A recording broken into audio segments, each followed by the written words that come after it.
এত সূর্যের তাপে এই ডিমটি ছাদের উপরে ভাজা কি সম্ভব, সেটা পরীক্ষা করে দেখার জন্য আমরা নিয়ে নিয়েছি একটা ডিম। কিছুদিন আগে আপনারা আমাদের এই চ্যানেলের লাইভ ভিডিওতে দেখেছিলেন আমরা রাস্তার মধ্যে ভাজছিলাম একটা ডিম। আজকে আমরা নিয়ে নিয়েছি একটা ডিম আর একটা কড়াই আছে সঙ্গে। আমাদের কি মনে হয় ডিমটি কি ভাজা সম্ভব? কে খাবে?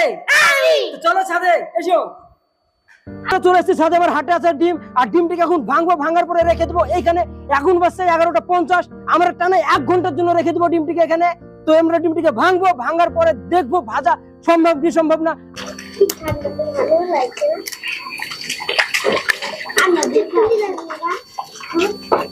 এখন এটাকে এই অবস্থায় রেখে চলে যাবো নিচে, প্রচন্ড রোদ, এখানে থাকতে পারছি না। তো চলো সবাই, চলো চলো চলো চলো নিচে চলো। এই যে ছাতাটা দেখতে পাচ্ছেন, এই ছাতাটা আমার জন্য ছিল না বা ডিমের জন্য ছিল না, এই ছাতাটা ছিল ক্যামেরাম্যানের জন্য।